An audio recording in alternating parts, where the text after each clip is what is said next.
Be very quiet. We're searching for Cristy Lee in her natural habitat, the garage. Crikey! There she is! And we're gonna talk to her today all over the place. My grandma always loved her 1962 Impala SS, and so did I. Long story short, the car left the family, but I never stopped thinking about it. I tracked it down and bought it back. After a 3.5-year restoration, it's time to drive. I'm Mickey York, and I'm all over the place.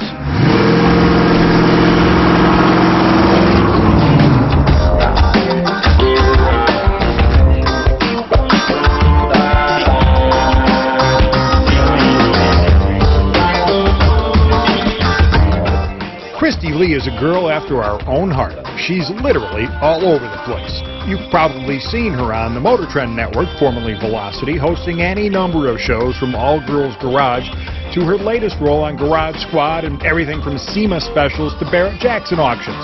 On the rare occasions she's not on your television, you can find her at home in Michigan, wrenching on a family heirloom 1967 Pontiac Grand Prix, or going full throttle on one of her beloved Kawasaki's.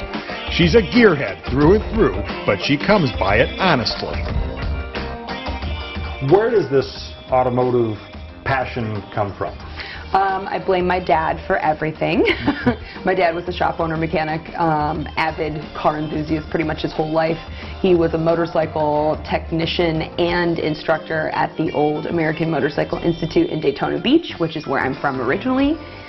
So he had a dirt bike, and he used to take me around on it when I was the ripe age of 3, which obviously seems like the best thing to do for a 3-year-old child, your daughter. Let's go hop on my, 450 dirt bike and rip around a little bit. But I remember that, that stuck with me for a very long time, and he was always working on cars. He had a personal project of his own. He was a really big Beamer, should I say Bimmer guy.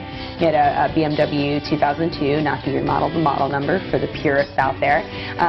And that was always a big presence in my life, and he tried to keep me away from it, but he didn't do very good, obviously, because it's still always kind of in my blood. So a career in automotive television was a natural fit, even though she didn't take a direct route to get there. I actually started working in TV and commercial work back when I was a child, so I got some camera experience at a very young age.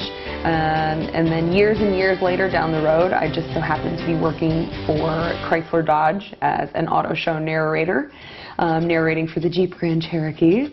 And some guy came up to me and said, well, I'm an executive producer of a TV show and a production company, and we're looking for new talent. Sure, I've never heard that line before. Here's my card. I'll give you a call. 6 months later, I went down and auditioned, and I got the job as a co-host for All Girls Garage. And that was kind of what kicked things off for me in my automotive TV career. But I knew you before all of that even began, right? We first met, I think, when you were working with the Red Wings. You did. I moved to Detroit 15 years ago to buy real estate, which was a great idea at the time. Thankfully, I had other opportunities when the market kind of, took a little bit of a crash in 2008. And one of those opportunities was to work at a radio station, 101 WRIF, the wrif. Heard of it? Yeah, we've heard of the wrif. Yeah. Right. And I was the riff raff girl, which was a really awesome, fun experience, and I absolutely loved everybody I worked with. 1-year term, and then I stayed on the station for a couple years as a DJ, and it was an amazing learning experience. I regret none of it. I had such a hard time leaving that job, but it was kind of my foundation in broadcasting. And the next step from there was to work for Detroit Red Wings, which is where you and I got to meet. Yeah. And man, was I thrown into the gauntlet with that job, because they're like, hey, it's the 2009 Stanley Cup playoffs. This would be a great time to find a brand new in-arena hostess. Here's your microphone. Yeah, well, I thought you would have been great in sports. In fact, I tried to get you into Fox Sports Detroit, and the best thing that ever happened to you was that you didn't get into Fox Sports Detroit, so you're welcome. Yes, thank you. Thank you so much. I owe everything to you. Well, I was going to say...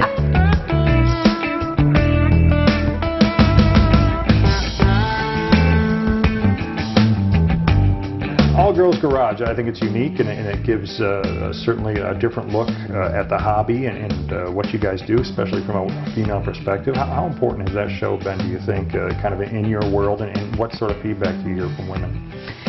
I never thought at any point in my life that I would ever be a positive role model for anybody, but definitely not for young females.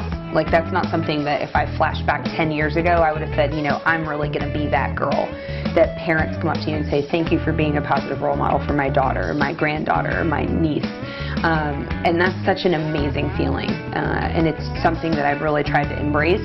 There's nothing cooler than having a little girl come up to you and say, like, I love your show and now I love cars because of that. And the mom and dad just, like, you know, with a tear in their eyes saying, thank you for being so positive and giving her something, you know, something to be interested in, but in a really positive way. So I think our show has that awesome impact, and it really isn't about just embracing females. It's about embracing anybody and everybody, that anyone can be anything and do anything that they want to do. And I hope that we can send that message to other girls that watch the show or may potentially watch the show at some point. Speaking of your garage, like a lot of people's garages, you have a project behind you. What's going on here? Which one? Which project? This big blue Where one. should I start? The big blue boat, you mean? The 1967 Pontiac Grand Prix. It's not my car, but it's a family car. We did work on this on All Girls Garage, and it is in need of a lot of love. A lot of love. A work in progress. It's, yes, the progress. Like, you just say progress really slow, because that probably describes it. When people see you on these shows doing this stuff, this is real. This isn't just for TV. This is in your blood. You know how to do this stuff. You're a tomboy, a wrench, a grease monkey, whatever you want to call it, right? This is real. Yeah, tomboy would probably be the best way to describe me. I mean, this is my garage, you know, in all its glory, with all my stuff in it. Yeah, this is what I do. This is what I do, we do, what my family does, what my friends do. It's day in, day out. On the weekends, we go to the racetrack and we ride motorcycles. And, you know, I'm trying to get a race car so I can take the car to a racetrack and drive that too. It never ends, but I love it. That's just my life. A life she enjoys living in the fast lane, preferably on two wheels. What is it about getting out on the bike that you enjoy so much? I don't know. It's like my me time. And I think now, because it's been such a big part of my life for so long, when I don't have enough of it, I crave it. Like, whatever that zone that I slip into when I'm on a motorcycle is, I can't even describe it. I crave that. It's like an addiction. So I just need that time on the bike. And, you know, I don't listen to music. I don't even do like the Bluetooth headset or anything, chatterbox. It's just me and my helmet, and it's just like my time on the open road, and it's so satisfying and relaxing, and that's probably one of the things I love the most about motorcycles. You know, and then there's that whole going fast thing that's also really fun. At some point, she may even get the chance to slow down, but that's not likely to happen anytime soon. Are there any other projects in the hopper that we should know about? Is there anything else you can possibly squeeze into your schedule between now and the end of the year? So let's see. I've got All Girls Garage, I've got Garage Squad, I've got Barrett Jackson Auctions, I've got motorcycle events and car events and all kinds of other stuff. Don't forget about SEMA. I have been doing some other side stuff. You know, I mentioned I have a real estate background, so I have been working with HGTV a little bit to develop some show concepts, and, you know, hopefully, fingers crossed, we'll have something cool on the horizon soon. Can't really say much more than that, but yeah, hopefully some new fun projects to come, maybe for 2020. All right, as long as you don't take my job with Cruise News, then we're okay. as long as I survive 2019, I won't take your job, I promise. All right, good.